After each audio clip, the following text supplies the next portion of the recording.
recipe. Never gonna let any op get the best of me. Thought it was distance, but haters is next to me. Talk to the spirit, you know I've been heavenly. Company definitely show your trajectory. This ain't a diss cause I say it respectfully. It's time to eat up, bread like a speeder. Taking it deeper and that's how it better be. I never let the comparison get to me. I just remember the promises meant for me. I know the enemy and that he's sent for me. I keep the blood of the lemons, my centerpiece. I cannot trust in no crystals or energy. Look at the chemistry, it do not even mix chemically. Most of the tricks they be gimmicks, they mimic the truth. It's poison and we got the remedy. Music licensing reimagined. Apply it, the fire can stand to the tallest of giants, the tyrant and all the supply.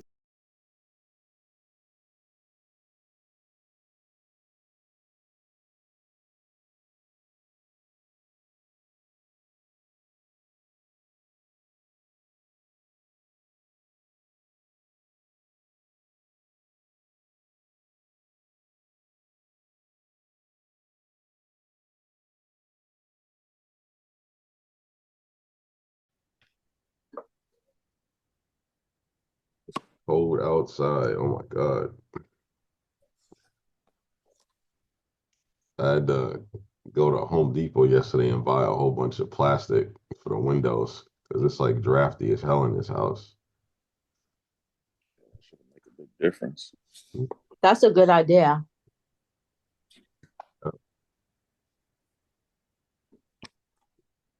Could see like I don't understand like some of these houses, they're like really like slapped together and they just do the bare minimum when it comes to these houses. This is, I don't know, just weird. You gotta figure out how old some of them other houses are too. Right. Some of them got to be like over 100. Yeah, this house that I'm in right now was built in 1930. So you could only imagine it's like Yeah, I think ours was built in 1960 though. So, but a lot of the stuff, even when we was getting some work done, you know, some of the houses like, yeah, they used to get away with doing X, Y, and Z back in the day, but now you can't have this like that or that over there like that or whatever. I was like, come see, come saw. definitely. I think somebody came. I just heard the doorbell. I think somebody else came. I think we still got people coming. Sorry. I gotta make a trip to Boston when we're done here. Drop my nephew off.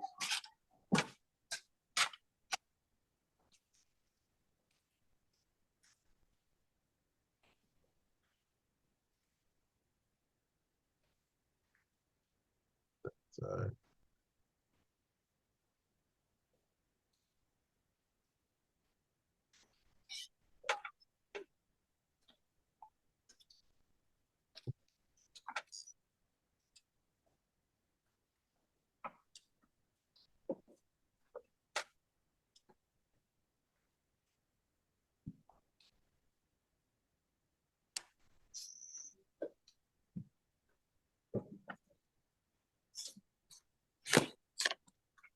Oh, Lord mercy.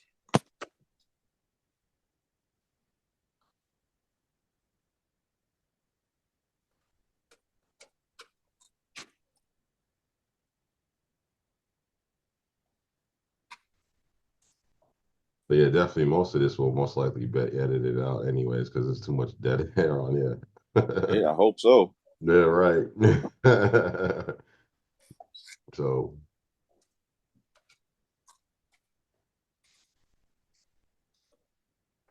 This is live.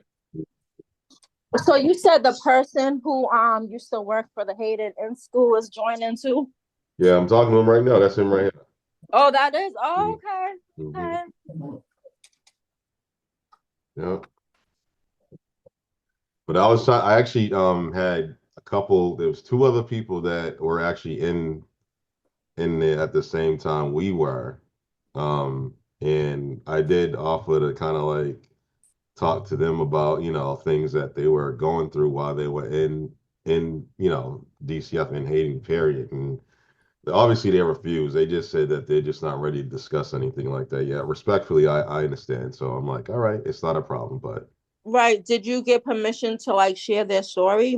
I'm interested. I mean, they one of them said that they would, but they're just not ready right now. So I was like, no, not a problem at all. So I mean, yeah, they're remember I think we when we talked about it, I told you there's a lot of people that I know personally who were like very reluctant to even speak about you know, things that went on while they were in there and even in DSS and DCF custody period. So um and I told him I was like, I have no problem talking about the situations that things that I've gone through.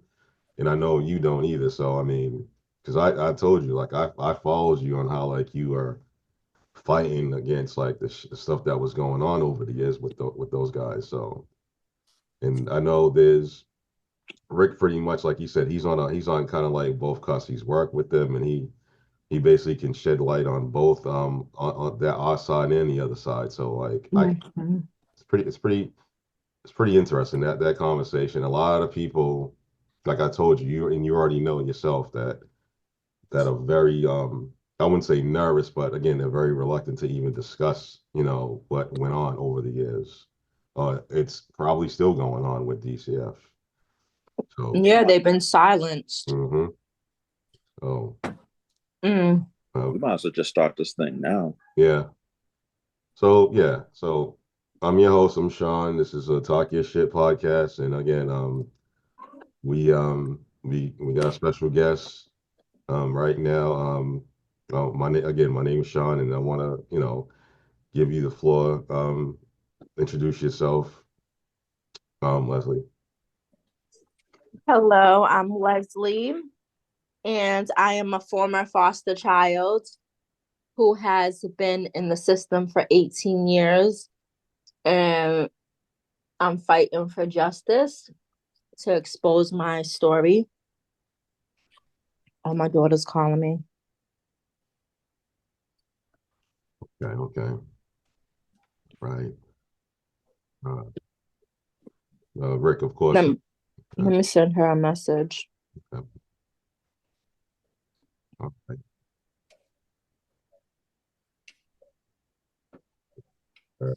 We want to go, or Me? I think you already, yeah, you want, yeah. Rick, you want to go, or Hey, I'm Rick. Um, Not too much to say. Everything is going fine. Have got a little family gathering here, so feeling blessed with that. cool, cool, cool. All right, and Amelia, go ahead. You're on the chopping block. I'm on the chopping block for, hey, how y'all? I'm on the chopping block. How y'all doing? I'm excited about today. It feels amazing to have a guest on here, sharing something that's so sensitive. So, I'm Definitely. excited. I don't know the other questions that was presented before because I'm on CPT, but Yes, pretty much introduce yourself. I think I did that. Uh-huh. All right. So today's topic is obviously, like I said, the Darkside DCF. Um, I know Leslie that, like I said, the reason why I wanted you on here is because I kind of wanted you to actually like discuss, you know what I'm saying, your story on how things pretty much transpired over the years, when it came to you being obviously in group homes or even particularly like Hayden or even DCF and DSS period. If you want to take about a couple minutes just to kind of like talk about those things, and if we have any questions and comments, we can definitely let you know. In your opinion. Um, so I was, in the system for a very, very long time. And there's so many stories that I could tell you that happened to me in the system. Um, I I got taken from my mom. Well, you already know my story a little bit, but just for the people that don't know my story, I got taken from my mom at 2 years old, and They came in like they was the KKK. Looking Oh, Bluetooth I gotta signal. turn this off. Battery Sorry. level very low. Turn this off. Can you hear me? So after they took me from my mom, I was placed with this lady in Cambridge, and her name was Vicky Queen at the time because she was married. She took her husband's last name, and she had a daughter named Phaedra, who her last name is Phaedra McLaurin, and they're from Cambridge. And I lived at 84 Jackson Jackson Street in Cambridge. And I was there for a lot of years. And during those years, I was molested by Phaedra, who was a female, and she made me do a lot of nasty things to her, and she did a lot of nasty things to me. My mom knew at the time that something was going on in the home. And she's told DCF that she feels that her daughter is being victimized, which was very true, but DCF ignored what was being said by my mother.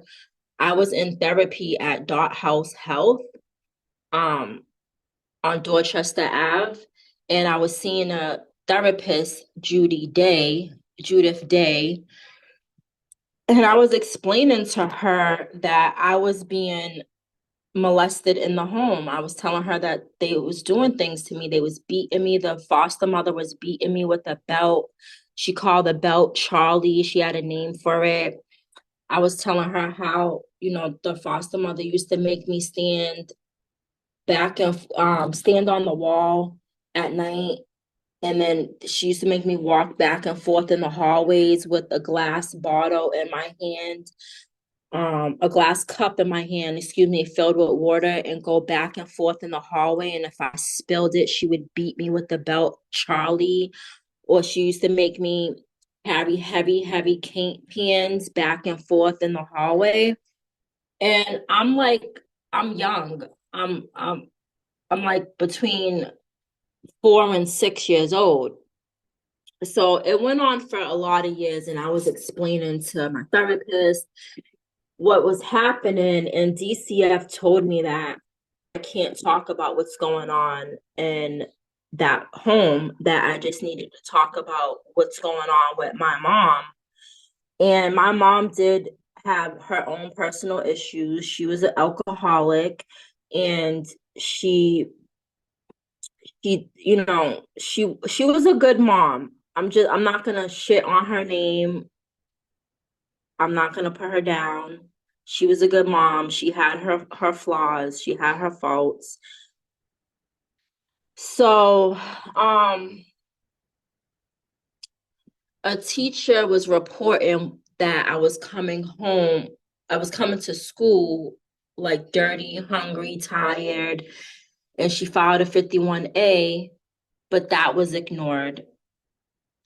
And I remained in that home. And all of a sudden, I was taken from the home for whatever reason. Maybe they got enough complaints about what was going on in the home. I don't know. But for whatever reason, I was removed from the home, and I was placed in a temporary home for like a couple of months. And then after that, they put me up for adoption. They introduced me to my family, my adopted family, the Carringtons. And I stayed there for a couple of years, and then after that they adopted me for a couple of years, and my adoption only lasted like 2-3 years. It didn't last long. It was a disrupted adoption. Oh, so I was, at the time I was like around 12 years old, and I went back into the system, back into foster homes, and I ran away from the foster home that I was in. They arrested me. They put me in a psychiatric ward in Somerville. And I was there for like, I think 90 days or 30 days or something like that. And then that's when I went to the Hayden School. From there, the hospital that I was in. And I stayed in the Hayden school for 90 days. And all I could remember in the Hayden school is them forcing me to take those medications. Hold on.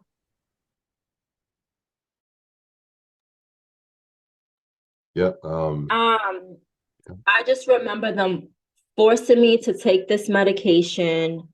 They falsely, now that I'm older and I'm learning the truth about everything about DCF and how the system is, they put me on a medication that I didn't need, and they misdiagnosed me. And they said that I had this mental disorder, bipolar, which I didn't have at all. I was going through some seriously sexual trauma, and I needed to talk about it. I was acting out because nobody was listening to what I was saying to them. And I just remember at the Hayden school, they used to make me take this medication. Like, if I didn't take the medication, they would restrain me, and they would threaten just for me to go back to the hospital. And I know in that hospital, I did not want to go back to the hospital because they would tie me to the bed. They was injecting me with needles. I was hallucinating, seeing dead people off of whatever they was giving me. So I was just like, all right, whatever, I'm just gonna take the medicine. I forget the name. This guy, the supervisor, the man that used to come and give us the meds, he was tall and skinny and he was white, and he would take my medicine and roll it in his hands before he gave it to me, and like all you could taste all the dirt and the salt from his hands once I put it in my mouth. It was just disgusting. I remember that like always, that always pops up through my head. And yeah, from there I went to a whole bunch of different foster homes and group homes from there. Hold on, give me a second. Yeah, so let me reiterate also. I do know that Hayden, they were pretty notorious on actually giving out medication. Hold on. Like, Yep, hold on. Hold on gotta one second. regulate at the house real quick. But Yeah. Hold on one second, Leslie. I'm sorry, cut you off. Yeah. whew. Leslie, hold on one Yeah, second. so I went from group home to foster home from there, and then at Leslie, hold on. 16, Leslie, can hold you on. hear me? Yeah, hold on. So let me just reiterate, because I do know, like I said, Hayden School was one of those places where if you did not want to take medication, like you reiterated, they would threaten you. I remember again being part of that. What they would do is they would, You're very low. I can't hear you. I can't, I'm sorry.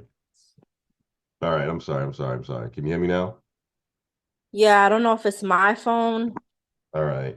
So yeah, as I reiterated, I do remember um being part of that situation. I remember that if you basically did not want to take medicine, what they would do is they would find ways. They would tell you right off the back that they would basically put you on suicide watch, or Mm-hmm. put you on protective, meaning that they'll tell you that you need to they'll need to kick in your shoes, or you couldn't go out. It would be like traumatic to a point where you would basically, you know what, I just have no choice, I'm just going to take it. Or they would just quote unquote rip you out the community. Pretty much they'll isolate you until then. If not, if it got worse, they would basically ship you off, like you reiterated, to like a psychiatric ward, to make it seem like you're the crazy one.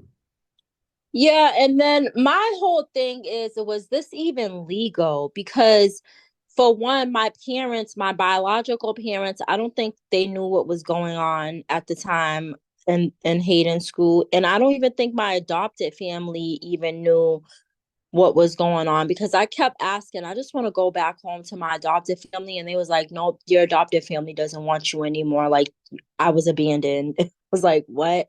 Okay. And then I learned the history of Hayden School, that it's for orphanages. And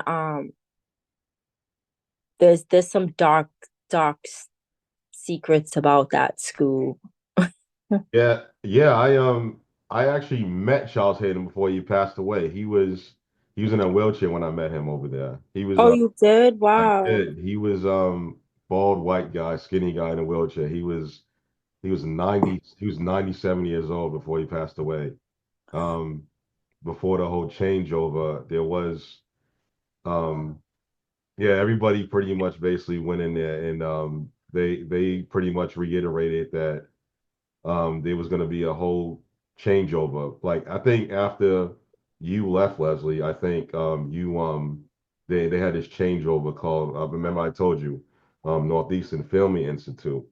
But Um I went back there yeah, like there's I was in the Hader school twice. The second time I ran away. that's right. I escaped from there. That's right. That's right. Um I do, like I said, I do remember when they had the whole changeover, and I think things pretty much got worse from there. Like, I mean, like really bad in terms of Mm. I do know that there were a lot more people being restrained. There were a lot more people being not physically threatened, but people weren't used to that curriculum where like if one person or a student that was there that got in trouble in a group home, all the whole entire like unit would be in trouble. Yep, that is I remember that. Yes. And I who was my worker? Ruthie. I remember Ruthie. Yeah, You remember Ruthie? Ruthie Santos. Yeah, I know exactly who she is. She was a cool woman. Yeah, she was Yeah, cool. She used to make me like if I went after I got out the shower and I didn't smell like soap, she used to make me go back in the shower and scrub my body until I smell like soap. okay. To wash. Okay. Yeah, she's like, yeah, you don't. She's like, come here, let me smell you. I'm like, Yep. okay. She's like, you don't smell like soap enough. Go back in the shower and take another shower. I'm Yep. like, mm. And there was also other abuse also within that place. Like I know personally that there was a student, a teenage boy that was actually in the group home. He was also he was intimate with one of the staff members. And it got to a point where it was on a regular basis, and the girl that was a counselor there had her brother on the other unit. On the other unit was on a third floor, and I don't know what happened, but until this day they do not talk because one of the staff caught them both actually like being intimate. In fact, she got pregnant by the guy that was actually there, and Wow. yeah, I it was I a lot. remember we used to do activities, go to the Boston Common with the girls and the boys. Like we used to Yep, take field trips yep, in the van. yep. I remember. I forget what's his name. There was the staff member, but he was a funny one. Like you could tell like he was inappropriate a little bit. Who did I can't remember one of the dudes that was in the man's program. It's gonna haunt me. Oh my god, what's his name? But yeah, I just remember a lot of things that happened there that I did not want to meet. That I did not want to be there. Um, Sabrina, I remember Sabrina was there. I met somebody that was really cool Mhm. from Franklin Fields. Rick, you know her, right? I think you do. But I know she was there. Sabrina. Yeah. Yeah, her mom's name is well, I don't even want to put their business out there. But anyways, yeah, I just know I'm probably saying too much. I don't it's not even my right to even All expose right. personal You're information. definitely But right. anyways, I've met some cool people there and I met some people that I wish I never met. Like I there was this girl that I met in there where she helped me get sex trafficked Mhm. within the system. So was that a person that was actually living there or a person that was working there? So somebody that was living there, I met them and we stayed in contact with each other. And I ended up calling her because I was in this foster home in Springfield and I needed to escape where I was because I was being like sexually assaulted by my foster father. and I was in Springfield and I wanted to come back to Boston. So she paid for a ticket for me to get on the bus to come back to Boston. And she allowed me to stay with her friend, which her friend turned me out, like was taking advantage of me when I was sleeping. I was only supposed to be there when I went to sleep, and he was doing things to me like as a form of payment to stay there. And I stuck with it because I didn't want to go back to DCF. Gotcha. Okay. So right now is what I want to know. Can you, because I do know that you were involved also with a book. Can you also kind of like talk about that experience on you actually telling, part of your story, or like you mentioned, it was definitely inside that book, and what type of book it is, if you don't mind me if you want to So know. you could get the book on Amazon, and it's called Raised by These Wolves, volume 2. And it's about child trafficking within the foster care system and the court system. And chapter 2 in the story in the book. She has several different stories in there, and it's just so traumatic. Like reading these stories, it's like, wow, like it's just heartbreaking. But yeah, I was on one of her podcasts. The Marianne Petrie is the author, and I was on her podcast. I met her through a Facebook friend, and I shared my story on Facebook, my memoir, and I shared it, and she was like, "Oh, I have somebody that would love to listen to your story on their podcast." And that was one of my first podcasts. I never did a podcast before.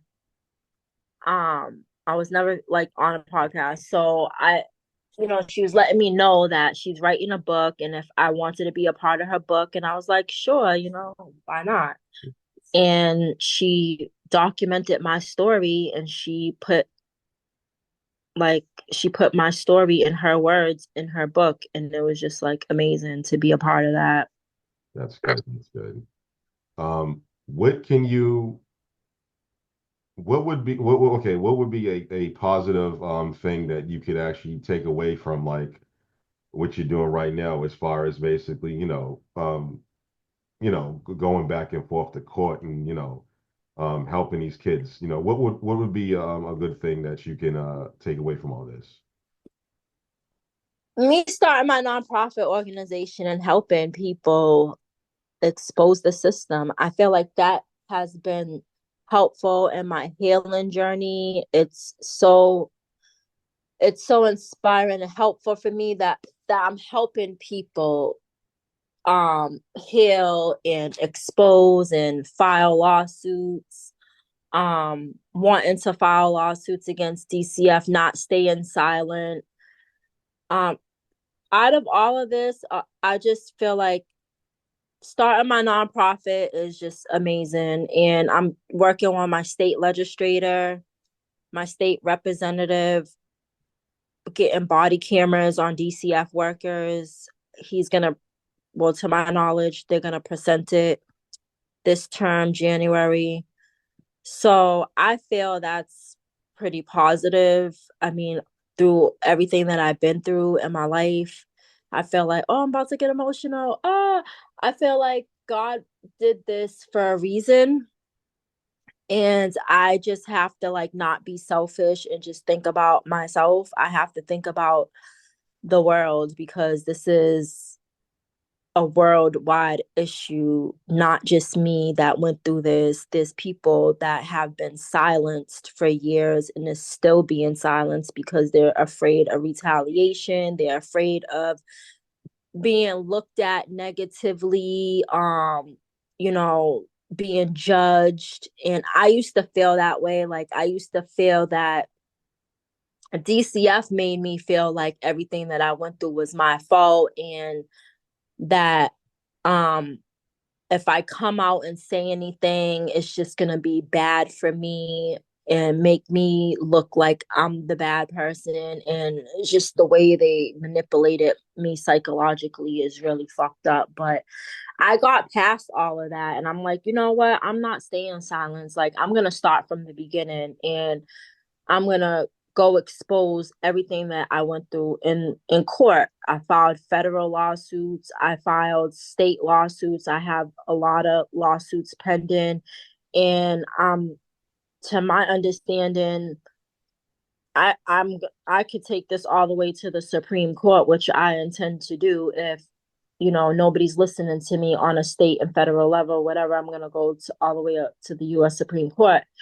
And I've been following somebody on Facebook where they have introduced explaining like how our constitutional rights have been violated in foster care, and how the state court doesn't even have jurisdiction over none of my cases, really, because I've my constitutional rights were violated. So when your constitutional rights are violated, you need to go to the U.S. Supreme Court. But what I'm being told is that I have to exhaust my remedies in state and federal court before I go to U.S. Supreme Court, which I have done. So I'm like just so ready for Supreme Court, U.S. I have a quick question. I just want to rewind it real quick, if you don't mind me asking. Mm-hmm. I want to ask you what forms of support were most helpful during your healing journey, just to be able to help other people during their journey. I know sometimes people can get in this drought or depression because, like you Mm-hmm. said, people feel like it was their fault, and relive the moment and kind of just always be stuck in the past. What helped you move forward and lift yourself up and realize that it wasn't your fault? And like, what did you do to heal? Yeah, so first and foremost, you have to be around positive people. If you get a bad vibe from people that are triggering you, you need to remove yourself from that situation. Just be around people that are going to uplift you and guide you in the right way and support you no matter what. Like if you say you want to go up against the government. Don't be around people that's going to say that's never going to happen. You can't go up against the government. You want to be around people that's going to say, yeah, I support you all the way. Let's do this. This is what you need to do. Then write it all out. Don't have it trapped in your head. Write if you always thought about writing a book, this is your time to write a book. You don't have to, it doesn't have to be in what's that word, in order, but a memoir, to my understanding, it doesn't have to be in order. Write a memoir, write down all your thoughts, whatever you're thinking. It doesn't have to be perfect. You could always backtrack. This is just a draft of you writing things. You could always backtrack. I think when you write a paragraph, it's like 3 to 5 sentences. So just, write a sentence, write it 2 sentences, and then keep it moving to the next incident that happened, next event that happened. And then just backtrack and then add one more sentence, 3 more sentences or whatever to the first paragraph that you started. I don't know if I'm making sense, but like an essay or something like that, right? Definitely. And then once it's all out, you want to take that and get it notarized as an affidavit. And your affidavit is your evidence. Affidavit is considered evidence, right? And then when you do that, I'm just doing the steps that I've done. I filed a civil complaint with the Attorney General's office online. Even though if they don't support it, it's okay. At least you took the steps to do what you needed to do to expose what was going on, right? So then now they're aware of it. And then you go to the governor's office. See, another thing too, the Attorney General, they play both sides because they're for the public and then they're for the Commonwealth of Massachusetts also. So you have to be like very aware of that, because when I went to the Attorney General's, I was thinking that they was going to help me, but they're like, no, we represent the Commonwealth of Massachusetts too. And I'm like, okay, so they play both sides. Go to the governor's office. Hopefully when you go to the governor's office, you get somebody that's very supportive and sympathetic towards your situation. That's in the state house. A lot of people get intimidated. They don't think that they could go to the state house, but you can. You could walk up in there, Go to the state house, go speak to your state representative, go speak to your Senate, let them know, what's your situation, what's going on. You want to come out and share your story. You've been silenced, and what are your options? What can you do? There's so many rooms in the state house. It's overwhelming. It's a beautiful thing to walk up in the state house and just talk to state legislators. And because there's some people, there are people that want to change the system, and they know that there have been people in the past affected by this. They know that we've been silenced. So go tell your story there, and report. If you want to file a lawsuit, there's certain steps that you have to take in order for you to file a lawsuit. Like, you have to let the attorney general, you have to serve the attorney general, you have to file a claim, which is HHS, Human Health and Services. File print out the form, send it back to them. You send that form to 3 different agencies, one in Washington, one in the federal court, and there's another place that you have to send it. But like 3 different agencies. The Department of Justice. Wait, no. Yeah, there's like, I can't remember, but I have it all written down on my Facebook, and I have to put it on my website too. But Leslie, let me ask you this. yeah. What would be, so how would, say for instance, when you already know we have people that do kind of want to go forward with, lawsuits and kind of like fight against DCF and what they're, especially their, when it comes to their wrongdoings. How would they'll be able to actually like reach you, not personally, but yeah, how are they able to reach you just in case if they're in need, if they need help? Yeah, so my phone number is 617-905-3404. That's my business line and my personal line. You can reach me anytime. My email, you can reach me on my website, untoldgreatness.org, and all my information, contact information is on my website. I have a Facebook account that's under Untold Greatness. That's what it's called, Untold Greatness, my Facebook account. That's my nonprofit organization, Untold Greatness. So you could definitely reach me on my website, make a complaint on my website, send me a message. My whole bio is there. I have to add more content. I just had my nonprofit for like a year now, so I'm all new to this. Yeah, they could contact me through you. No, yeah, definitely. Sorry. I want to ask another question, Leslie. Mhm. I know you're going to the courts and you're doing all the work, and I definitely commend you, because I know it's difficult for some people to acknowledge these things, let alone talk about it. So I want to ask you, what changes do you believe are necessary within the system to prevent others from experiencing like similar challenges or experiences? I know you're going through the courts, but what do you think needs to change within the DCF system so that this doesn't happen to anyone else? Well, you need to speak out. You need to talk about it. You need to expose them on the highest level. You need to expose them. Just talk. You have to speak out and tell your story. Don't be silent. And I feel like having body cameras on DCF workers will expose a lot of things that's going on.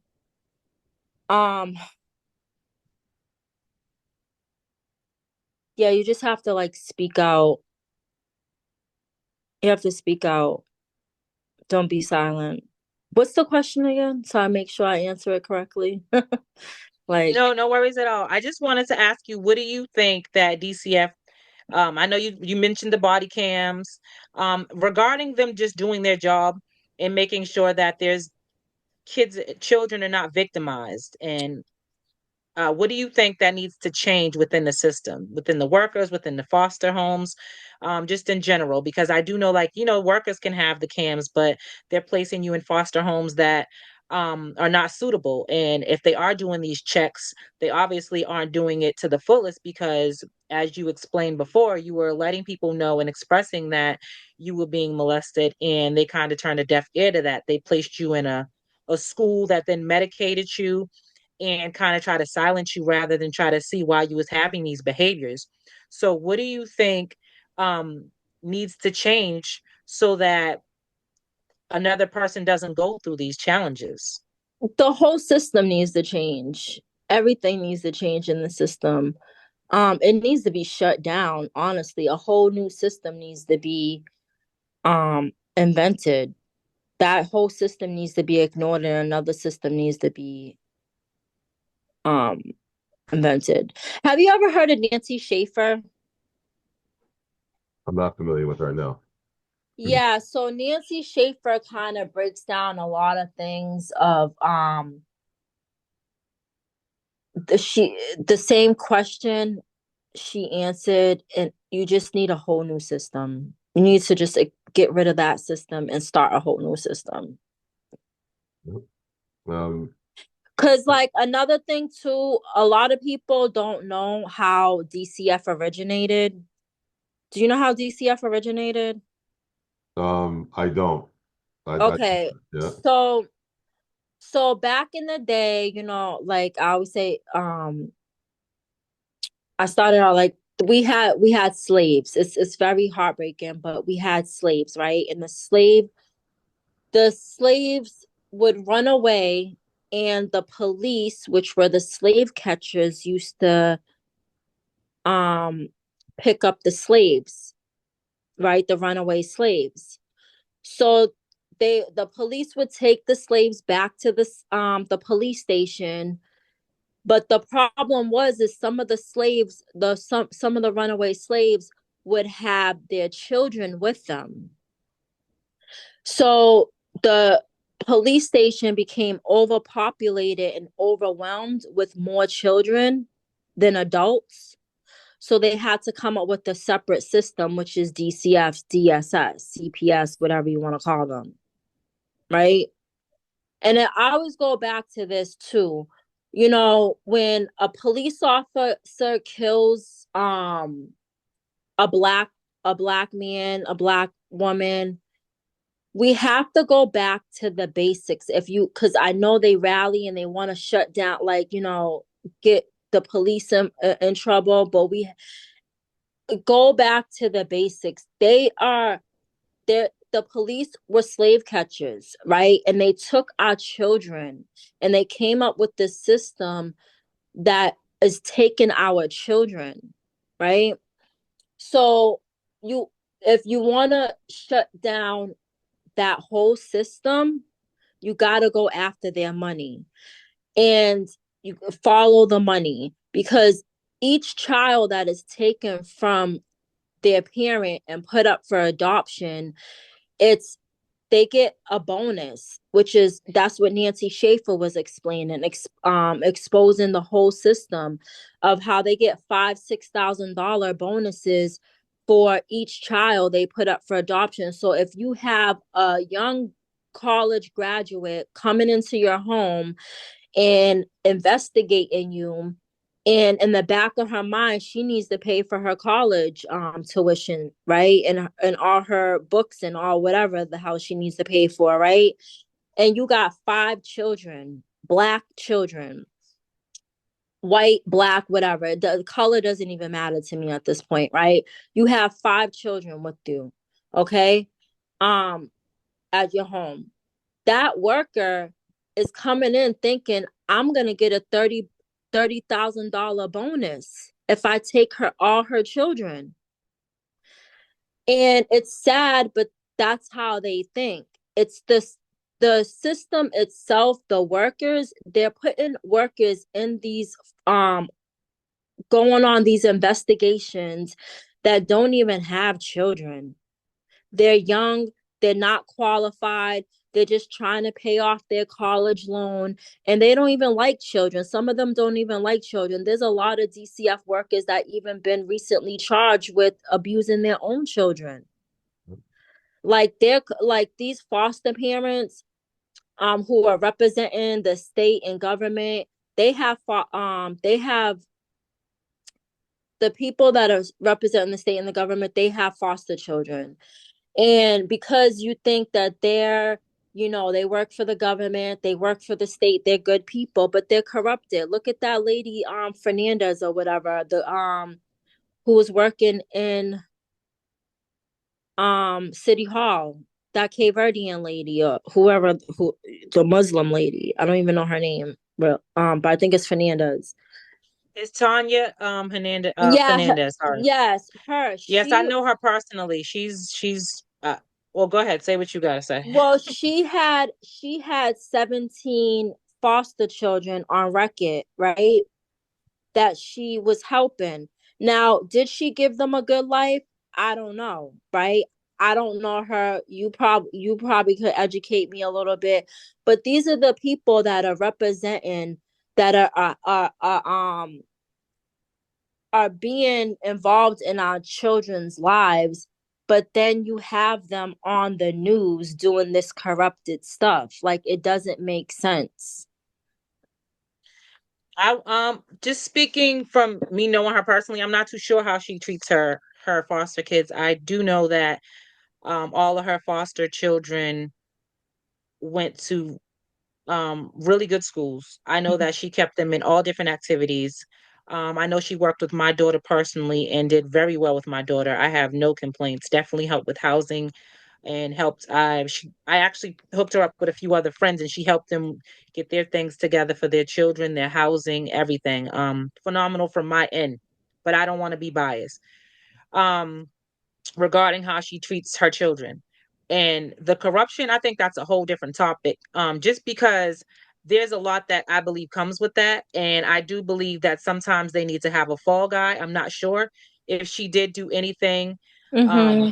Only she knows, and whoever else knows. But from the person that I've met years ago, before she was even in politics, which I do know things can change people, she's always been a genuine, humble person. So I'm not too sure if she's just the fall guy. And I do know that they do have those. But Yeah, no, you're I right. get it. We do have certain people around our kids we don't know. I mean, I wouldn't be able to speak on this if I didn't know her. It could be certain things that she is doing that I personally do not know. Right. Because people are different. Sometimes they put on a different face when they're around different people. People know how to Which I'm pretty pretend sure. very well.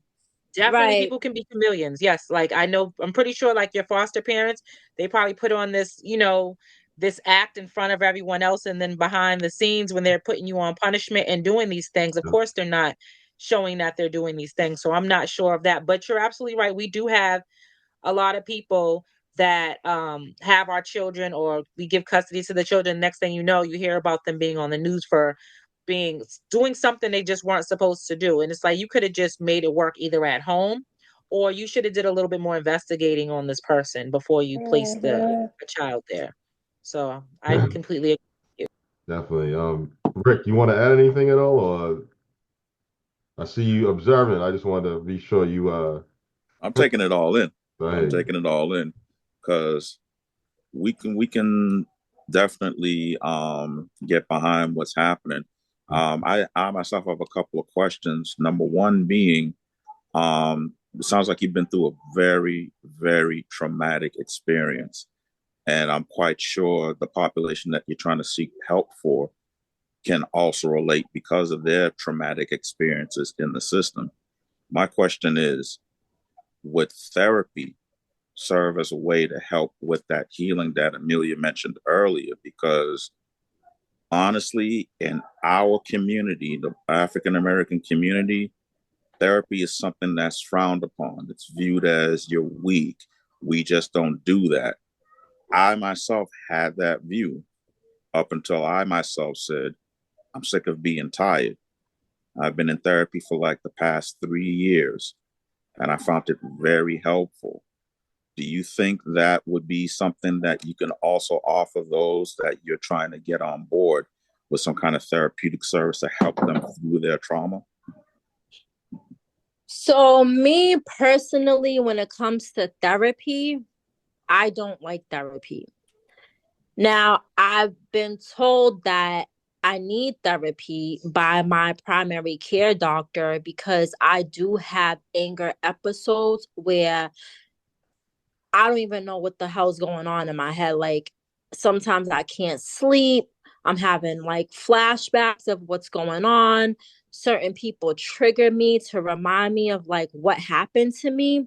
So the reason why I don't like therapy, but I'm still in therapy, right? This therapist that I have has helped me very much. There's a good therapy. The best therapy that I have ever been in was South Bay Mental Health. South Bay Mental Health is good for me. I don't know if anybody has any other experiences with them, but I know that they have helped me in the past and they help me right now. So the reason why I don't like therapy is because when I was younger, I was in therapy and I was telling the therapist that I was being sexually molested in my foster home, and she did nothing. I was silenced at a very, very young age about going, like when I'm in therapy, they're supposed to be helping me and they're not. And then another thing too is it's always they're doing all these mental evaluations, and it's like when's the therapy part gonna come in? And I feel like a lot of therapists, like they're just getting paid to say, oh, I'm so sorry that happened to you. Oh, wow, wow, like, that's so sad, like, I'm sorry, but okay, you're sorry that this happened to me, right? But who's going to be accountable and what are you going to do about it? Because I'm sitting in your office right now and I'm telling you that I've been molested, I've been raped, and DCF put me through a lot of things. So who's going to be the whistleblower? So Like, right. So I can honestly tell you, hold on, I'm sorry, Amelia. I can honestly tell No, you, you're good. me personally, um, I've had tons of anger management. I'm still currently going through it. I've had anger management, but I think what it is, if I'm hearing you correctly, it seems like the individual therapy is what's getting you. And I think honestly, like right now, you're talking in a group setting, which is, and it from what I gather, you're very comfortable talking like that. I think you dealing with that, and you even if you the first step is you admitting that you do have some issues like that. You have there's group settings that you can definitely go to, and they will support you regardless. I'm currently going through that right now as we speak. yeah, I feel like group therapy is like, instead of individual therapy, I feel like group therapy would be better than individual therapy. That way you could expose what's going on to everybody, right? And then you could see who else has similar stories like you. Yeah. Because you're not alone. There are people that have went through what you went through. You said something else too that I want to talk about. Um Yeah, it's deep. Yeah. But Yeah. Amelia, you I had Um, mean, eh, yeah, that's a I'm good way sorry. to start the healing process. And with anything in life, you get the good, you get the bad. And I'm sorry, from what it sounds like, I could be wrong. It seems as though that the therapist that you were seeing may have been affiliated with DCF or back then yes, DSS. wait, So they yep, didn't have your best interests at heart. right. When I They was was doing younger. they was So doing what they was paid for. So my thing is, when I was looking for a therapist, the one thing I wanted to do, and I'll sound racist, I don't care. I wanted to get a black therapist because when I worked at NFI, which was the Hayden School, my program, I was on a long-term program. And for the longest, we didn't have a clinician. We were supposed to have a clinician. Those are the individuals to come up with your plan to help you get back out in the society. We came up with our own clinical plans for these kids. And we bonded with some of these kids for the simple fact that we can relate to them because some of us came from around the same way. Yep. But the way the system is set up, in my opinion, it's set up for you to fail because Whenever we was having success, there was always something else. Well, you need to do this with them. You need to do that. But this way is working. Aren't we supposed to have their best thoughts or their best emotions in mind? I started off as a counselor on that program, and I ended as a program supervisor. And people used to say this was the house that Rick built because it was called the Lighthouse. What I did was, as Sean was saying, how the bad kids were what was called out of community, meaning they sat in their room and processed with the counselor until they can behave. What I did was I restructured how that applied, because these kids was in there, they're only supposed to be in there for like a week or two. They were in there for months. Yep. And I got sick of them being in there because I sat and talked with them. I took the time to get to know them, to the point where I was comfortable enough to have what I call my closed door sessions, where if somebody's messing up, staff, give me a few minutes with such and such. Be in the area, but I'm going to have this door closed. I'd go in there and I'd cuss them out. And I'd be saying some real stuff to them, and they appreciated that. That was my form of therapy to them, because I was able to relate to them. And I also tell them, listen, I did the same stuff y'all did. Only thing is I didn't get caught. So finding that particular therapist that you feel comfortable with, someone that can relate to you, that makes a big difference. And you can just shop around. You don't feel comfortable with this one? Right. Go see this dude over here, yo. Because the first time you see them, it's the evaluation period where you're feeling each other out. And then once you feel comfortable enough, therapy isn't a cure. It's not going to solve all of your problems. But at the same time, it helps you to unload it so you're not keeping it constantly building up like a cancer. It's very, very helpful. And my advice would be, along with the services you're offering, because the services that you're offering and the exposure that you're bringing forth is something that is so desperately needed. But as well as to make it effective, I would recommend some counseling services to go with that. Like you guys are saying, be it individual, be it group, exposure and holding heads accountable is absolutely the fundamentally perfect thing to do.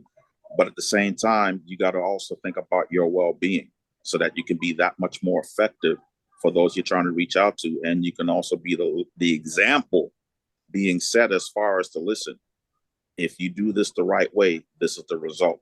If you don't do it the right way, or if you see something wrong, speak on it. Like you're saying, speak on it. But I honestly think the therapy part is also needed, and maybe you can reach out to some reputable therapists to help you along with this cause of your, I'm gonna call it your cause, because that's what it is. Help you with your cause. I would definitely, that's a good idea. I'll definitely ask my therapist if she wants to be a part of my mission. I'll ask her that, because I've been in so many therapists all my life, and I never got the right therapist until now, where I feel like, you know, you have so many different therapists, right? Like that study in different areas. But like for me personally, I needed a sexual trauma therapist, right? Because that's what I've been through. So if I'm seeing the wrong therapist, I'm never going to get the right therapist. So, you know, they're never going to be able to diagnose me with the right thing that I'm really diagnosed with. But I'll definitely ask my therapist, because I've been seeing her for a whole year. And then I also have somebody else that I've been seeing for 4 years right now, a care coordinator. And that's a really good idea. I'm definitely going to ask my therapist and my care coordinator if they would like to be a part of my cause, because there are several people that need assistance, and I trust them very well, and I know that they want me to succeed so much that they'll do anything for me to succeed in life. So I'm definitely going to ask them, like, you know, let's do this. Can I put you on top of my team? And then another thing too, I wanted to go to law school, right? And I was speaking to a judge who I'm friends with, that I met, which is really cool. And he's like, you know, you should think about being studying when you do go to college, studying to be social studies, a social worker. So that's like, you know, my mission too, to become a lawyer and to become get some knowledge in social work and counseling, because I do need to have a social worker and a therapist on my team, which should be the next steps. Thanks for bringing that aware to me, because I do want to have my own group home. I'm working on getting funding for a group home. I'm working with Boston Police, helping me with that mission to Should also try get to link up with accomplished. some of community advocates as well, because Mm-hmm. that will be a good way for you to network your cause on a Mm-hmm. community advocacy level, because pretty much that's what you are. You're a Mm-hmm. community advocate. Yeah. Linking up with other community advocates, now you're building up an alliance where, because you're going against the monster.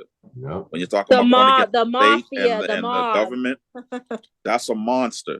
So the more allies you have in your corner, the stronger you'll be.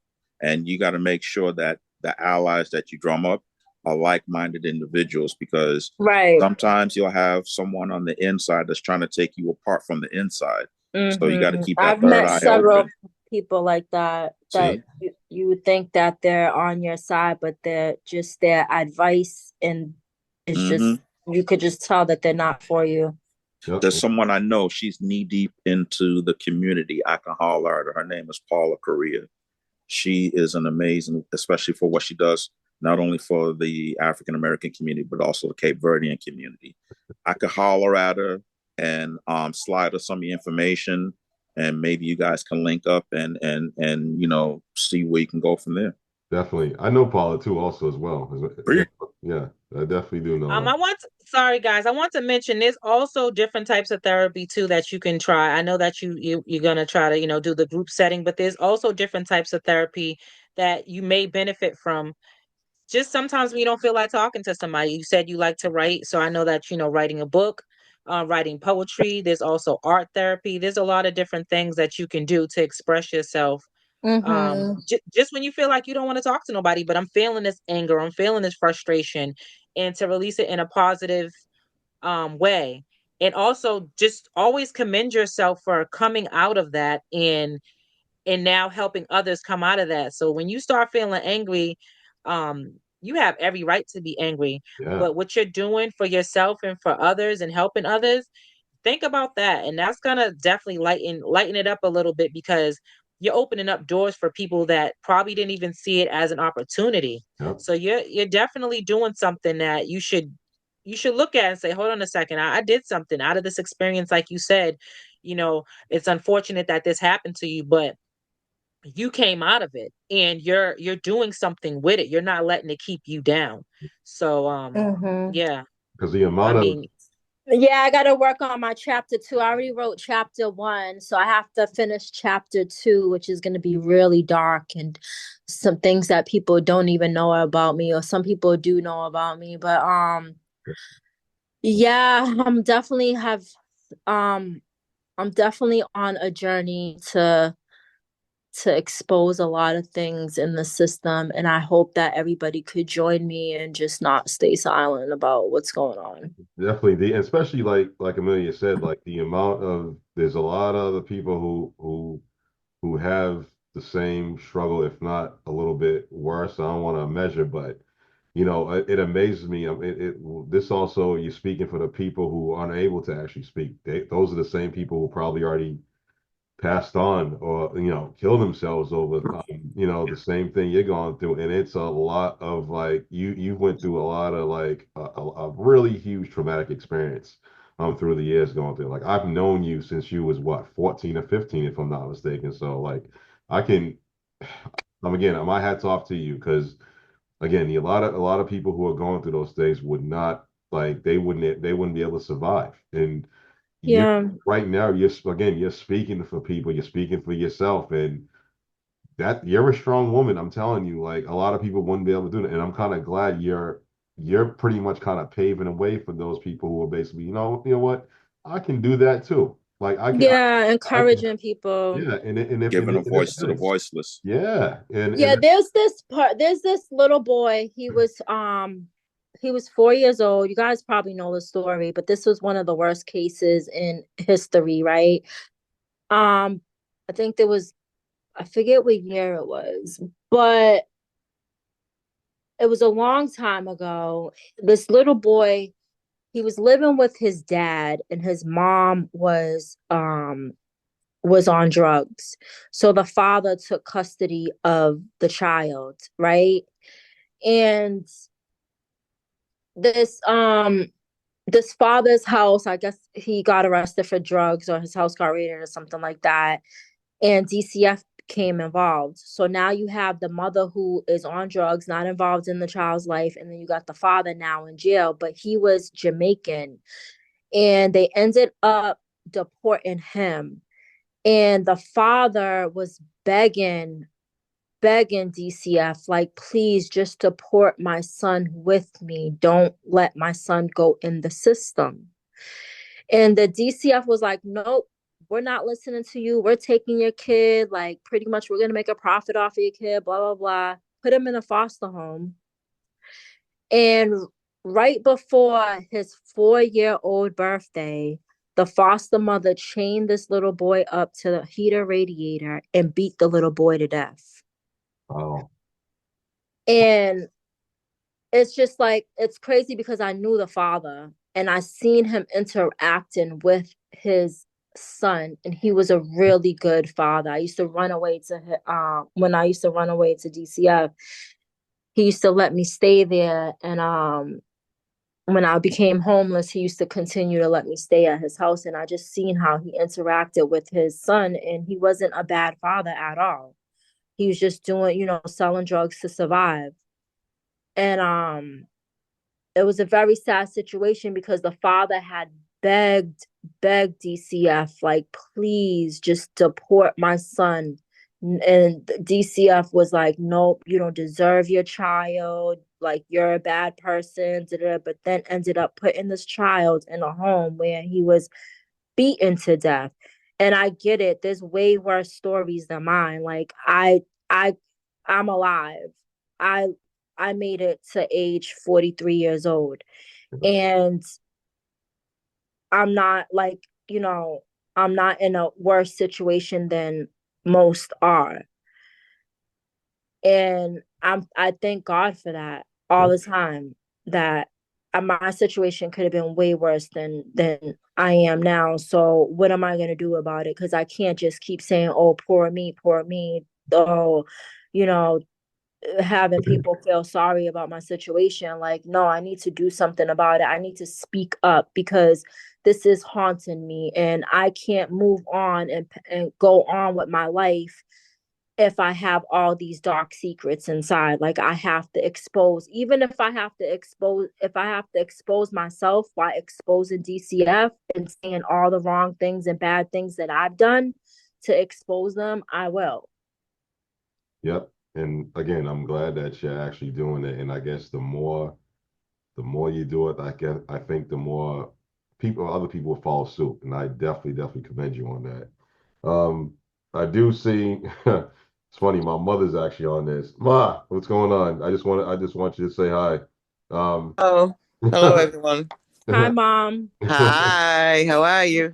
Good. um, I and didn't want to cut in or no, anything. It sounded interesting. Like Sean said, we've been dealing with DCF for years yep. because it's like every time I had a child, they would take it from me. Because of the father, their dad. I guess Sean knows part of the story. I think you do. Yeah, He my was, dad was very abusive, pretty much. That's and what it they is. took the children because of him. Now, remind you, my mother, she's not here now with us, but she took custody of two of my daughters, Sean's sisters, and well taken care of. No type of violence or nothing in her house. She wasn't allowing it. But DSS said no because we're scared. He's coming into your home. How are you coming to my mother's house to take children and abuse me at the same time. My mother wasn't allowing it, but it was a back and forth thing. Court, court, court. And now I don't know where they are. I haven't seen them. I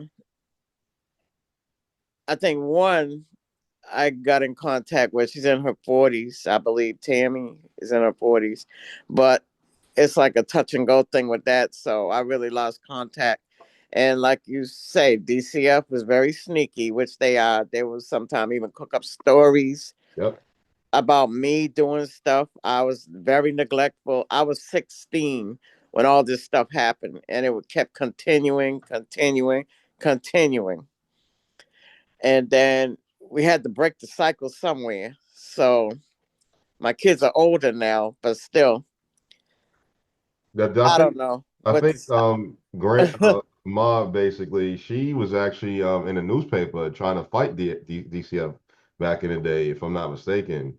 Um, I remember she showed me a news article where she was a tough cookie. She used to go back and forth to the state house talking about how bad DSS at the time was. Like they would just randomly rip people from homes, and now we're noticing. And I think you can attest to this, Leslie, that they were purposely like I think they did audits about them trafficking kids in some cases. They found holes in that.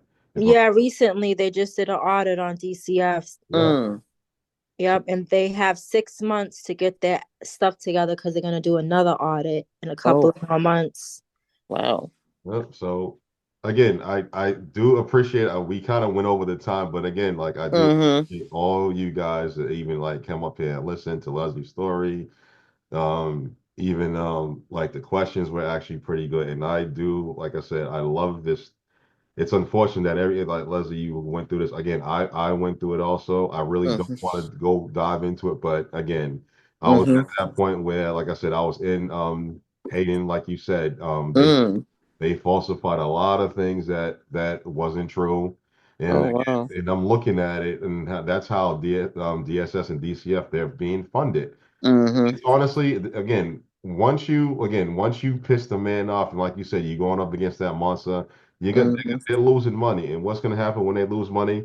They're going to do everything they can to pretty much like make you look like the bad person as usual.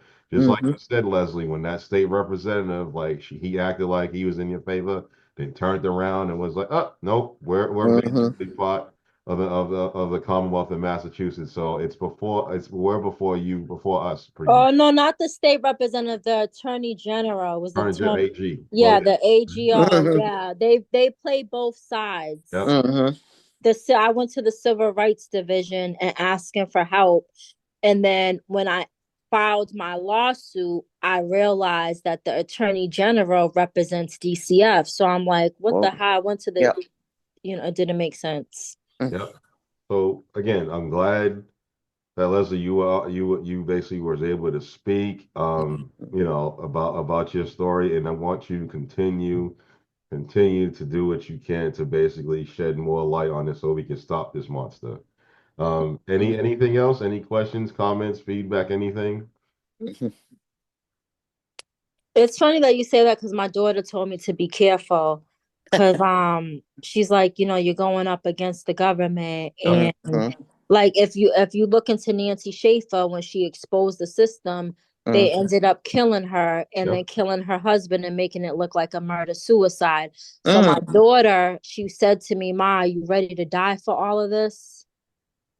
Because you know how they did Malcolm X and Martin Luther King, He was exposing the government. I remember they said the real reason why Malcolm X passed away, but he was going to find out that we were actually the real Indians, and he ended up being killed, unfortunately. But yeah, I definitely think you should just definitely document everything, every single thing that you do. Document everything. Make sure that you keep it in your emails. Make sure that you share it with others. Just don't keep this information to yourself. You gotta stand for something. You know what I'm saying, or fall for anything. So at the end of the day, you might as well just stay 10 toes down and just make sure you have the support system that you need while you're doing what it is that you're supposed to do. But just document everything, email everything, make sure that you have copies of everything. And just do all your research. Don't take anybody's word for anything. Make sure you do all your research and you have all your stuff together, which I know you're probably doing, but Yeah, it is not gonna be easy, but I feel like you've been through a lot, so we definitely dealing with a warrior. So just keep going. Right, right. Well, again, it's been a pleasure, Leslie. I do appreciate you, coming up here, telling your story. Ma, also the same thing, briefly telling your story. Again, continue to talk. That's all. Yep. And again, like I said, Leslie, if you feel the need that you need to talk, that you just need to vent, you can always call us, call me, whatever. I have no issues with that. Um, and just shoot the shit. Like we can definitely just you can talk. I have no problem with it. So again, I do appreciate you guys being here. I want to end this on a good note. And I hope you guys have a happy Sunday. I appreciate it. Bye. Peace. Bye. Bye. Bye.